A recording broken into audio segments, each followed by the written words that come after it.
नमस्कार, दोपहर 2 बजे के समाचारों में आपका स्वागत है। आपके साथ मैं हूं पूजा पांडे। सबसे पहले देख लेते हैं आज की headlines.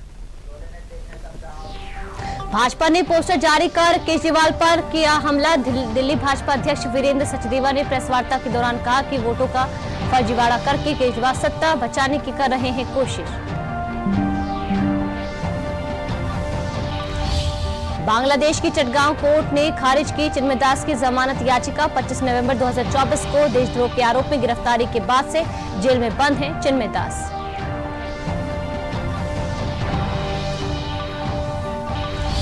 Access of worship act 1991 मामले में असदुद्दीन ओवैसी की याचिका को सुप्रीम कोर्ट ने अन्य याचिका के साथ जोड़ दिया है। ओवैसी की याचिका पर बाकी याचिकाओं के साथ 17 फरवरी को होगी सुनवाई।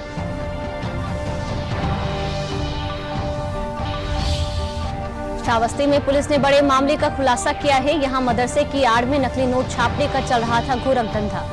इस मामले में पुलिस ने 5 लोगों को गिरफ्तार भी किया है।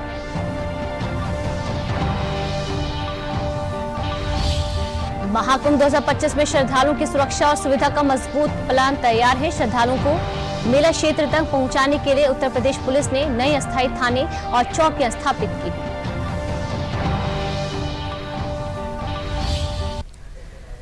और अब समाचार विस्तार से देख लेते हैं। दिल्ली में आगामी विधानसभा चुनाव से पहले भारतीय जनता पार्टी ने आप संयोजक अरविंद केजरीवाल पर वोटों का फर्जीवाड़ा करने का आरोप लगाया है। भाजपा ने पोस्टर जारी कर कहा है कि वोटों का फर्जीवाड़ा करके केजरीवाल सत्ता बचाने की कोशिश कर रहे हैं। भाजपा ने अपने पोस्ट में कहा है कि दिल्ली में केजरीवाल का नया खेल मकान मालिक को नहीं पता और उसके घर के पत्ते पर सैकड़ों वोट बना दिया था। इस ठग ने वहां भी एक विशेष समुदाय के फर्जी वोट बनाए। इन नए वोटरों की उम्र 40 साल से लेकर 80 साल तक के बीच बताई जा रही है। दिल्ली भाजपा अध्यक्ष वीरेंद्र सचदेवा ने दिल्ली में आम आदमी पार्टी के वोटर लिस्ट में फर्जीवाड़ी पर कहा कि आप नेता संजय सिंह का नाम 2 जगह वोटर लिस्ट में जिक्र करते हुए उन्होंने कहा कि राज्यसभा सांसद चुनाव अधिकारी को धमकाने का काम कर रहे हैं। 2018 का एफिडेविट, जब संजय सिंह राज्यसभा में जाते हैं, इनका वोट हरिनगर विधानसभा में रजिस्टर्ड है। ये सरकारी एफिडेविट है, ये हमारा नहीं है। लेकिन जब ये अपना एफिडेविट दे रहे थे, उस समय सुल्तानपुर की नगर पालिका परिषद की इस वोटर लिस्ट में संजय सिंह का नाम है। एक व्यक्ति जो राज्यसभा सांसद में अपना शपथ पत्र दे रहा है कि मैं हरिनगर विधानसभा दिल्ली का निवासी हूं, उस समय उसका वोट सुल्तानपुर में नगर पालिका की परिषद की जो वोटर लिस्ट है उसमें भी दर्ज है। इनका मन नहीं भरता खाली हरिनगर से, फिर नई दिल्ली विधानसभा में अपना वोट बनवाते हैं। ये संजय सिंह नई दिल्ली विधानसभा, और इसके साथ साथ दिल्ली में मन नहीं भरता, तिलक नगर में भी वोट है। ये नई दिल्ली, ये तिलक नगर। फर्जीवाड़ा देखिए इनका, झूठे मक्कार फर्जी लोग। प्लेसेस ऑफ वर्शिप एक्ट 1991 मामले में असदुद्दीन ओवैसी की याचिका को सुप्रीम कोर्ट ने अन्य याचिका के साथ जोड़ दिया है। कोर्ट ओवैसी की याचिका पर बाकी याचिकाओं के साथ 17 फरवरी को सुनवाई करेगा। ओवैसी ने अपनी याचिका में प्लेसेस ऑफ वर्शिप एक्ट 1991 को सख्ती से लागू करने की मांग की थी। दरअसल प्लेसेस ऑफ वर्शिप एक्ट किसी स्थान के धार्मिक चरित्र को 15 अगस्त 1947 को अस्तित्व में बनाए रखने के लिए कहता है। ओवैसी ने 17 दिसंबर 2024 को याचिका दायर की थी। अब बुलेटिन में आगे बढ़ते हैं और खबर बांग्लादेश से है, जहां के कोर्ट से चिन्मय कृष्ण दास को बड़ा झटका लगा है। बांग्लादेश की चटगांव अदालत ने चिन्मय कृष्ण दास की जमानत याचिका को खारिज कर दिया है। सुप्रीम कोर्ट के 11 वकील चटगांव के एक अदालत में चिन्मय कृष्ण दास की जमानत के लिए पैरवी कर रहे थे। आपको बता दें कि 3 दिसंबर 2024 को हुई पिछली सुनवाई में चिन्मय का प्रतिनिधित्व करने के लिए कोई वकील उपस्थित नहीं हुआ था। इससे पहले कोर्ट ने जमानत पर जल्द सुनवाई की याचिका खारिज करी थी। कोर्ट ने याचिका खारिज करते हुए कहा है कि बांग्लादेश सम्मिलित सनातन जागरण ज्योति के प्रवक्ता चिन्मय कृष्ण दास ने याचिका दायर करने वाले वकील को अधिकार नहीं दिया है। बता दें कि चिन्मय कृष्ण दास 25 नवंबर को देशद्रोह के आरोप में गिरफ्तारी के बाद से जेल में बंद हैं। देखिए, नए साल के पहले दिन केंद्रीय कैबिनेट की बैठक हुई। विशेष बात है कि साल 2025 की पहली कैबिनेट किसानों के नाम रही है। पीएम फसल बीमा योजना के आवंटन को बढ़ाया गया है। अंतर्राष्ट्रीय स्तर पर फर्टिलाइजर की कीमतें में बीते वर्षों में काफी बढ़त हुई है, लेकिन मोदी सरकार ने बढ़ी हुई कीमतों का बोझ किसानों पर ना पड़े, ये सुनिश्चित करते हुए सब्सिडी दी है। इसके साथ ही डीएपी की पर्याप्त उपलब्धता भी देश भर में सुनिश्चित की गई है। तो साल के पहले दिन ही केंद्र सरकार ने किसान कल्याण से जुड़े फैसले लिए हैं। नए साल के पहले ही दिन मोदी सरकार ने किसान हित में एक और बड़ा फैसला किया है।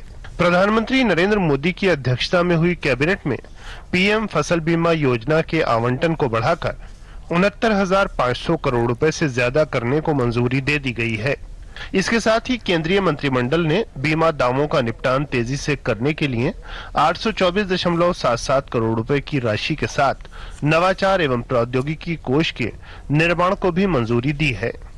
इस कोष का मकसद कृषि क्षेत्र में योजना के क्रियान्वयन में बड़े पैमाने पर प्रौद्योगिकी के उपयोग से पारदर्शिता और दावों की गणना और निपटान में वृद्धि लाना है। प्रधानमंत्री फसल बीमा योजना, उसके एलोकेशन को एनहांस किया गया, 69,515 करोड़ किया गया। साथ ही साथ एक 800 करोड़ रुपीस का फंड क्रिएट किया गया है, जो कि fund for innovation and technology basically किसानों के संबंधित मामलों में टेक्नोलॉजी का उपयोग करके और स्पेशली इंश्योरेंस में, बीमा में फास्टर असेसमेंट हो। क्रॉप डैमेज अगर हुआ है, एडवर्स वेदर के कारण कोई प्रॉब्लम आई है, तो उसका असेसमेंट फास्ट हो, क्लेम सेटलमेंट फास्ट हो। पीएम फसल बीमा योजना प्रीमियम के लिहाज से देश की तीसरी सबसे बड़ी बीमा योजना है। इस योजना का करीब 57% फायदा ओबीसी, एससी, एसटी और छोटे किसानों को मिलता है। बीते 8 वर्षों में बीमा दावों के रूप में किसानों को कुल 1,78,000 करोड़ रुपए दिए जा चुके हैं, जो कि उसके पहले के मुकाबले काफी ज्यादा है। मोदी सरकार ने डीएपी फर्टिलाइजर पर मिलने वाली सब्सिडी को भी आगे जारी रखने का फैसला किया है। किसानों को 50 किलोग्राम की डीएपी खाद की बोरी पहले की तरह 1350 रुपए पर मिलती रहेगी। किसानों को डीएपी 50 किलो का बैग 1350 रुपए में मिलेगा। अगर हम आस पड़ोस के देशों में देखें तो 1350 रुपए पर 50 केजी बैग जो भारत में मिल रहा है, यही सेम क्वांटिटी डीएपी फर्टिलाइजर की पड़ोस के देशों में अगर आप देखोगे तो this will be more than 3,000 rupees per bag. गौरतलब है कि अंतर्राष्ट्रीय स्तर पर फर्टिलाइजर की कीमत में बीते वर्षों में काफी इजाफा हुआ है, लेकिन मोदी सरकार ने बढ़ी हुई कीमतों का बोझ किसानों पर नहीं पड़ने दिया और इसको सुनिश्चित करने के लिए सब्सिडी दी गई। इसके साथ ही डीएपी की पर्याप्त उपलब्धता भी देश भर में सुनिश्चित की गई है। पीएम मोदी की अगुवाई में तीसरी बार केंद्र में सरकार बनने के बाद अब तक किसान हित में लिए गए फैसलों में कुल 6 लाख करोड़ की राशि किसानों के लिए मंजूर की जा चुकी है।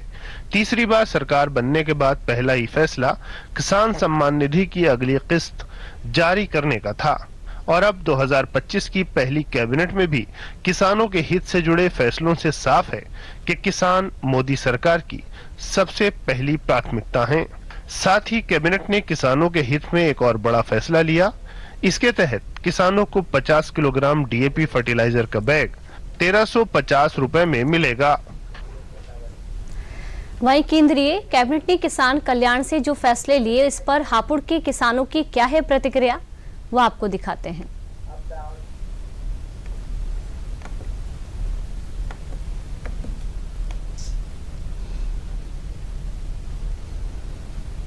मोदी सरकार ने जो तोहफा दिया है डीएपी पे, जो किसानों के हित में है, सरकार द्वारा लिया गया निर्णय, ये बहुत ही जो है किसानों के लिए लाभदायक है।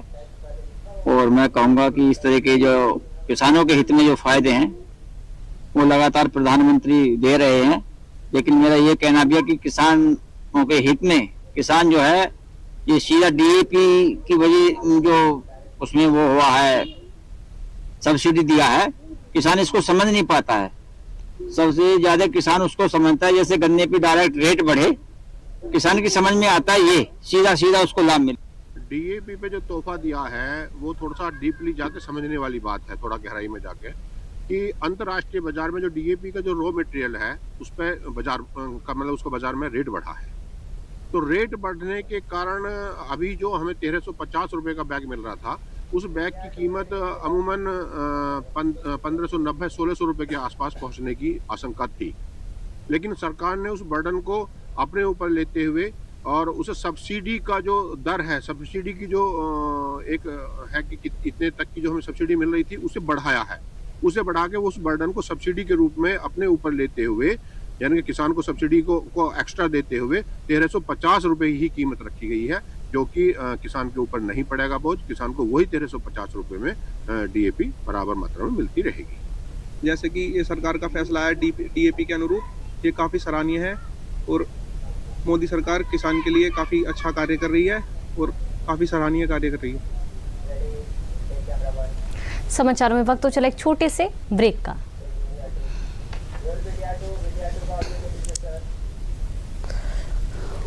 दुनिया के हर प्रॉब्लम का सॉल्यूशन तो अपने पास नहीं है, पर दांतों के प्रॉब्लम का सॉल्यूशन अब है बैद्यनाथ का आयुधन, आयुर्वेदिक तत्वों से बना वेजिटेरियन टूथपेस्ट जो आपके दांतों का पीलापन, मसूड़ों का दर्द और कैविटीज को दूर रखने में मदद करे। बैद्यनाथ आयुधन वेजिटेरियन आयुर्वेदिक टूथपेस्ट। ब्रेक के बाद एक बार फिर आप सभी का स्वागत है। समाचारों का रुख कर लेते हैं। बुलेटिन में अगली खबर संभल से जुड़ी है, जहां बन रही पुलिस चौकी की जमीन पर असदुद्दीन ओवैसी ने एक अलग ही दावा कर दिया है और उस दावे का खंडन भी कर दिया है। क्या है पूरी खबर, देखिए इस रिपोर्ट में।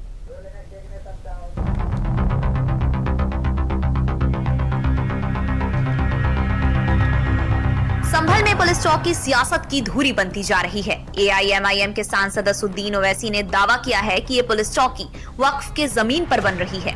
ओवैसी ने ट्वीट करके दावा किया कि पुलिस चौकी न सिर्फ वक्फ की जमीन पर बन रही है, बल्कि पुलिस चौकी के निर्माण में एएमएएसआर एक्ट 1958 का भी उल्लंघन किया गया है। हालांकि ओवैसी के इन आरोपों को संभल जिला प्रशासन ने खारिज कर दिया है। प्रशासन ने दस्तावेजों को खारिज कर दिया है। संभल के डीएम डॉक्टर राजेंद्र पैंसिया ने कहा कि पुलिस चौकी का निर्माण सरकारी जमीन पर कराया जा रहा है। सत्यव्रत पुलिस चौकी का निर्माण वर्तमान में चल रहा है। हमारे पास कुछ दस्तावेज आए हैं। एक तो वो दस्तावेज रजिस्टर्ड नहीं है और दूसरा जो प्रभावित व्यक्ति या जो विधिक पक्षकार है वो हमारे समक्ष उपस्थित नहीं है। उनकी हमने जांच की, उनके अंदर कोई तर्क संगता या किसी प्रकार का कोई सही जो सामग्री है या दस्तावेज है वो हमें नहीं मिले। यदि कोई व्यक्ति आता है हमारे पास तो नियमानुसार आवश्यक कार्रवाई की जाएगी।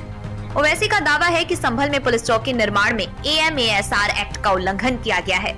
वहीं संभल के डीएम का कहना है कि सभी तरह की मंजूरी की प्रक्रिया का पालन किया गया है। संभल में जामा मस्जिद के पास पुलिस चौकी निर्माण पर प्रदेश की सियासत गरमाई हुई है।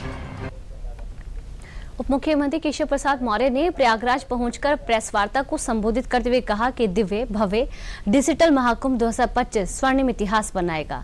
डबल इंजन की सरकार समर्पण से कार्य कर रही है। किसी भी श्रद्धालु, संत व आमजन को कोई भी दिक्कत नहीं आने देंगे। वहीं इसी दौरान उप मुख्यमंत्री केशव प्रसाद मौर्य ने समाजवादी पार्टी के प्रमुख अखिलेश यादव के महाकुंभ को लेकर दिए गए बयान पर भी प्रतिक्रिया दी और कहा कि सपा मुखिया अखिलेश यादव अपने शासनकाल 2013 में महाकुंभ मेले को नहीं करा पाए। वे महाकुंभ को लेकर आमंत्रण दिए जाने पर प्रश्न कर रहे हैं। कुंभ यात्रियों की नजर में अखिलेश यादव स्वयं एक सवाल हैं। देखिए, श्री अखिलेश यादव जी का फ्रस्ट्रेशन अभी जो चुनाव 2024 का संपन्न हुआ है उसमें समाजवादी पार्टी के बत्ती गुल हो गई। 2027 के सत्ताधीश बनना चाहते थे और 2047 तक भी सत्ता के इर्द गिर्द पहुंचने की उनकी उम्मीद नहीं है। ये फ्रस्ट्रेशन और इसके कारण से वो इस प्रकार की बयानबाजी कर रहे हैं। मैं श्री अखिलेश यादव जी से सवाल करता हूं कि 2013 में वह मुख्यमंत्री थे, कुंभ हुआ था, उनके चच्चा जी मोहम्मद आजम खां कुंभ मेले का प्रभार देख रहे हैं। यहाँ जो दुर्घटना हुई उसके लिए कौन जिम्मेदार था? व्यवस्था ठीक से नहीं कर सके। और 2024 में डबल इंजन सरकार हमारी थी और इस सरकार में अर्धकुंभ हुआ, 24 करोड़ लोग आए डुबकी लगाने और किसी को खरोच नहीं आई। सब कुंभ मेले की सराहना करते हुए गए। तो जिसकी आलोचना आज भी बंद नहीं हुई उनके कार्यकाल की, उसकी चर्चा करने की जगह वहाँ भाजपा की डबल इंजन सरकार के समय के कुंभ की चर्चा करके वह अपनी ही मतलब कमजोरी या अपने ही कार्यकाल की नाकामी को उजागर कर। संगम की धरती पर 13 जनवरी 2025 से महाकुंभ का आगाज होने जा रहा है। महाकुंभ में अखाड़ों के नागा सन्यासी आकर्षण का केंद्र होते हैं। अखाड़ों के लिए त्रिवेणी मार्ग पर अखाड़ा नगर बसाया गया है। इसी कड़ी में बुधवार को श्री शंभू पंचायती अटल अखाड़े की महाकुंभ छावनी प्रवेश शोभा यात्रा निकाली गई। संगम की धरती पर 13 जनवरी 2025 से महाकुंभ का आगाज।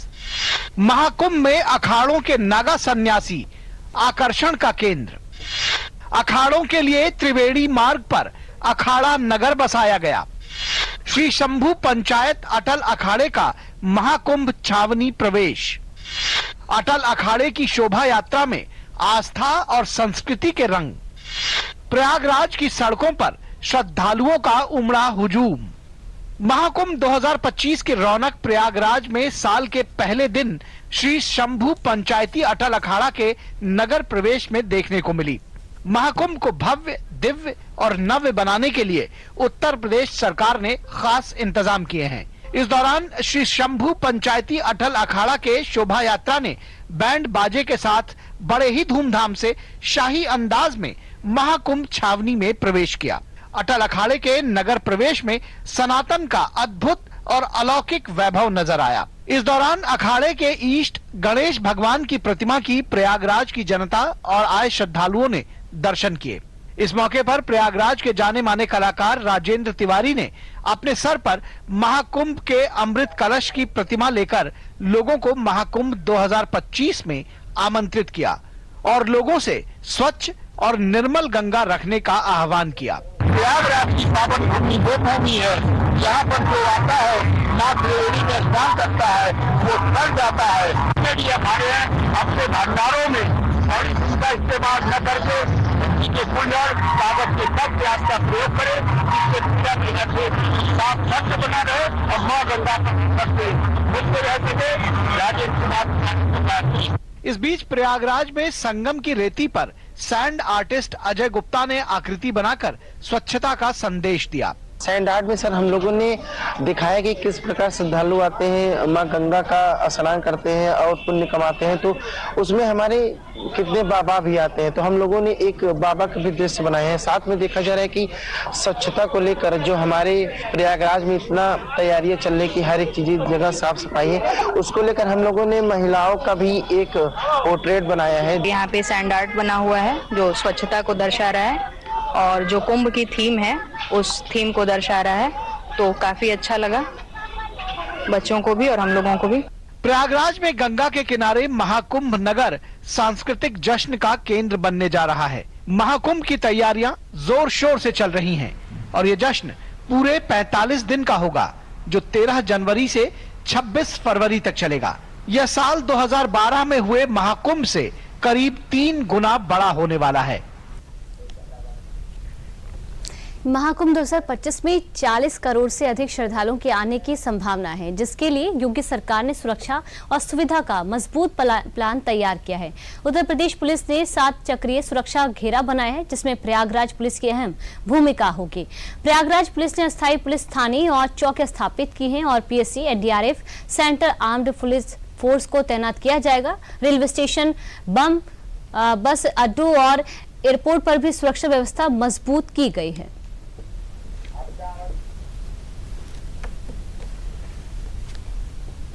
हमारा ICCC है जो कंट्रोल एंड कमांड सेंटर है, पूरे जो सिटी एरिया है और जो मीरा एरिया है, इस समय मिलाकर के 2700 से अधिक कैमरे लगे हुए हैं, CCTV कैमरे लगे हुए हैं। उसमें से अधिकांश में AI फैसिलिटीज है। उसमें हमने पैरामीटर सेट करके रखे हुए हैं ताकि लगातार उसमें अलर्ट्स हमको मिलते रहें, क्राउड मूवमेंट के बारे में, क्राउड डेंसिटी के बारे में, बैरिकेड जंपिंग के बारे में, फायर एंड स्मोक अलर्ट्स के बारे में। साथ ही साथ टीडर ड्रोन्स भी हमने लगाए हुए हैं जो कि ऊंचाई से लगातार हमको फीड देते रहेंगे। प्रयागराज के जनपद में 12 जनवरी से लेकर 26 फरवरी तक संपन्न होने जा रहा है, जिसमें अब तक के विश्व के सबसे बड़े समागम के लोग इकट्ठे हो रहे हैं, जिसमें 40 से 50 करोड़ लोग। उसके लिए हम लगभग पिछले विगत वर्षों से इसकी तैयारी कर रहे हैं और 100 की एक जो टीम है जल पुलिस के साथ में काम कर रही है, जिसे वाटर विंग बोलते हैं। रेस्क्यू रिलीफ और बाढ़ बचाव राहत कार्य और अन्य कार्यों में लगातार रहती है। और साथ ही साथ हमारी लगभग दर्जन भर से ज़्यादा जो है तो कंपनियाँ फर्स्ट फेज़, सेकेंड फेज़ और थर्ड फेज़ में लग रही हैं। और ये 1 जनवरी के पहले से ही जो है तो हमारी तैनाती हो गई है और हमने पूरा एरिया जो है तो पूरा अच्छी तरीके से उसका रैकी कर लिया है। उसका पूरा परिचितीकरण अभ्यास भी पूरा हो चुका है। समाचारों में वक्त तो चले एक और छोटे से ब्रेक का।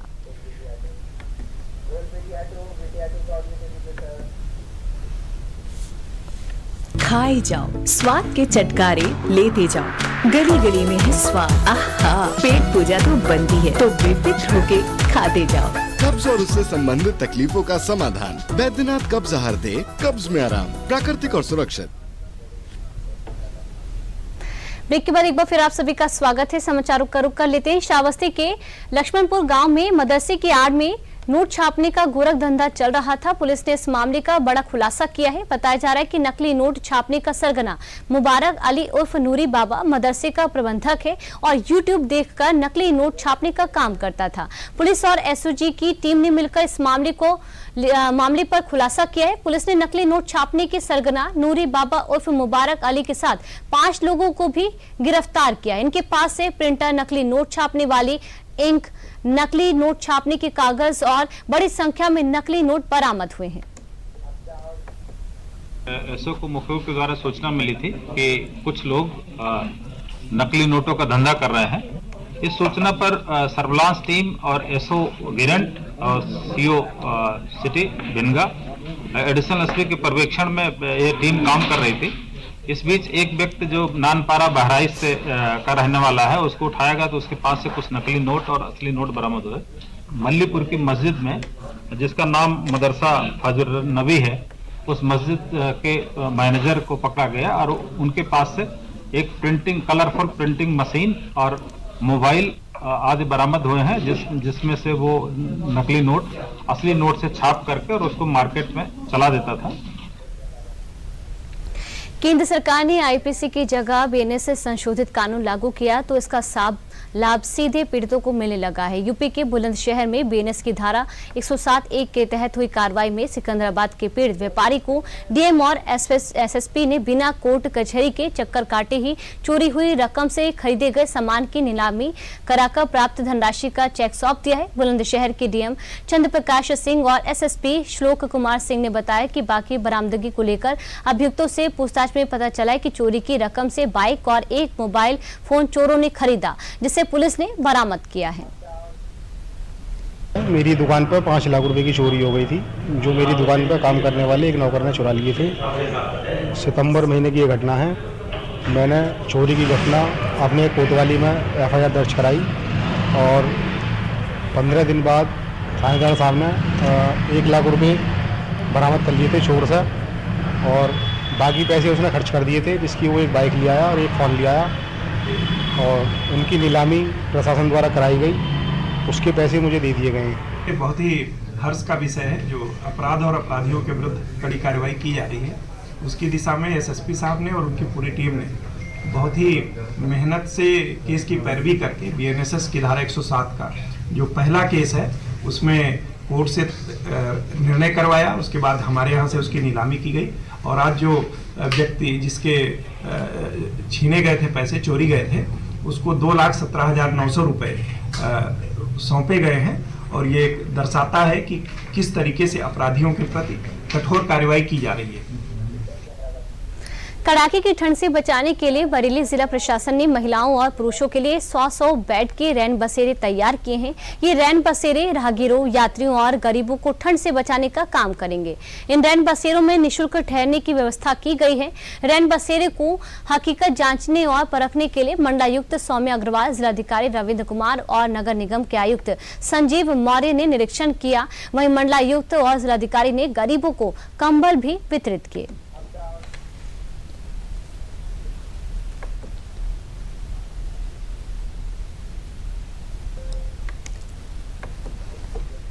यहाँ पे आज रैन बसेरों का और अलाव स्थल का निरीक्षण किया गया है और जो ज़रूरतमंद लोग हैं उनको कंबल वितरण भी किया गया है।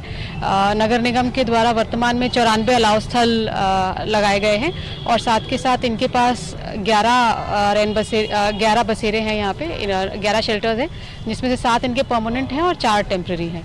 जो रैन बसेरे हैं उनमें पर्याप्त रजाई है और इनको निर्देशित किया गया कि महिलाओं के लिए एक अलग सेक्शन बना दें। हाँ, फर्स्ट एड किट भी है और इन्हीं के पास अलाव भी चल रहे हैं रैन बसेरों के पास और लकड़ी वगैरह पर्याप्त मात्रा में उपलब्ध है। कंबल मिला था, इससे बहुत राहत मिलेगी। यहाँ लेटने की व्यवस्था भी है और साफ कपड़े लेते हैं, सब साफा है, साफ सुथरा रहता है। ठंड से साफ बहुत बचाव होगा।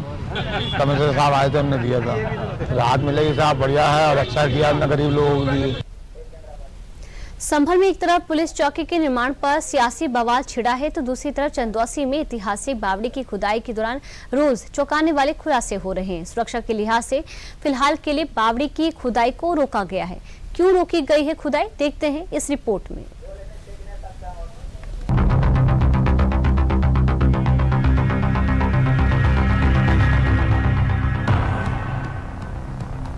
संभल में एक तरफ पुलिस चौकी के निर्माण पर सियासी बवाल छिड़ा है तो दूसरी तरफ चंदौसी में ऐतिहासिक बावड़ी की खुदाई का काम जारी है। खुदाई के दौरान रोज चौंकाने वाले खुलासे भी हो रहे हैं। खुदाई के बाद मजदूरों को बावड़ी की दूसरी मंजिल भी मिल गई है।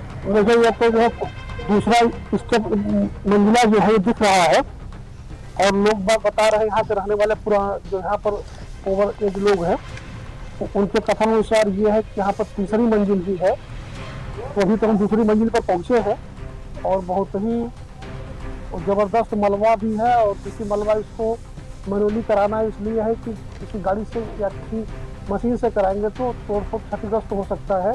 सुरक्षा के लिहाज से फिलहाल के लिए बावड़ी की खुदाई को रोका गया है। दरअसल जब दूसरे तल की खुदाई चल रही थी उसी दौरान मजदूरों को वहां से धुआं निकलता दिखाई दिया, जिसके बाद ठेकेदार ने लेबर को वहां पर काम करने से रोक दिया। जो है धुआं की वजह से जो बंद कर दिया गया, वो ये रुकवा गई थी, बोले इतना ही रहने दो क्योंकि ये बाद में जो है इस चीज को करें।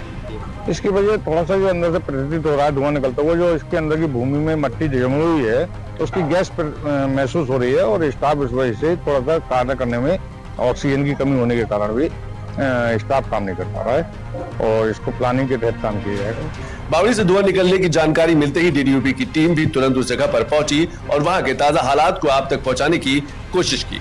की टीम इस टाइम मौजूद है ग्राउंड जीरो पर जहां पर बावड़ी की खुदाई चल रही है। मैं अपनी कैमरा पर्सन से कहना चाहता हूं कि वो पीछे दिखाएं कि जो दूसरे तल की खुदाई चल रही थी वहां से धुआं गैस निकल रही है, जिसे देखने के बाद यहाँ पर जो नगर पालिका के कर्मचारी थे और जो प्राइवेट लेबर लगी हुई थी उन्होंने कार्य बंद कर दिया है। उन्होंने अपने ठेकेदार को बताया कि यहाँ पर एक धुआं सा निकल रहा है जिसके बाद यहाँ पर सांस लेने में दिक्कत सी हुई थी और उन्होंने अपना कार्य बंद किया। यहाँ पर एएसआई की टीम भी सुबह पहुंची थी और एएसआई ने कहा था कि इस तल की खुदाई को रोक दिया जाए जिससे कि यहाँ पर कोई भी घटना ना हो पाए। आपको बता दें कि यहाँ पर नगर पालिका परिषद चंदौसी के जो है लक्ष्मणगंज में एक बावड़ी मिली थी जिसकी खुदाई पिछले काफी दिनों से लगातार जारी है और आज इसकी खुदाई के दौरान द्वितीय तल की खुदाई में जब धुआं निकलता हुआ प्रतीत हुआ तो लेबर ने काम रोक दिया और वह अपने ठेकेदार के पास पहुंचे, जिसका ठेकेदार ने उनसे काम बंद करने के लिए कहा। संभल में इतिहास खंगालने का सिलसिला लगातार जारी है। और अंत में एक नजर आज की हेडलाइंस पर। भाजपा ने पोस्टर जारी कर केजरीवाल पर हमला किया। दिल्ली भाजपा अध्यक्ष वीरेंद्र सचदेवा ने प्रेस वार्ता के दौरान कहा, वोटों का फर्जीवाड़ा करके केजरीवाल सत्ता बचाने की कर रहे हैं कोशिश।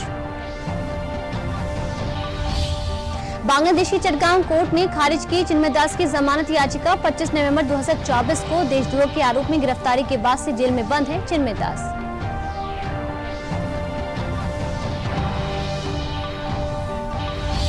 पेसेस ऑफ वर्शिप एक्ट 1991 मामले में असदुद्दीन ओवैसी की याचिका को सुप्रीम कोर्ट ने अन्य याचिका के साथ जोड़ दिया है। ओवैसी की याचिका पर बाकी याचिकाओं के साथ 17 फरवरी को होगी सुनवाई। श्रावस्ती में पुलिस ने बड़े मामले का खुलासा किया है। यहां मदरसे की आड़ में नकली नोट छापने का चल रहा था गोरख धंधा। इस मामले में पुलिस ने 5 लोगों को गिरफ्तार किया है।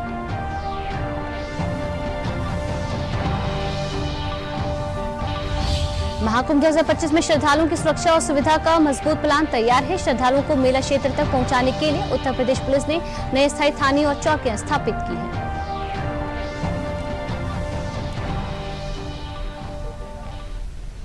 समाचारों में सब फिलहाल के लिए इतना ही। नमस्कार।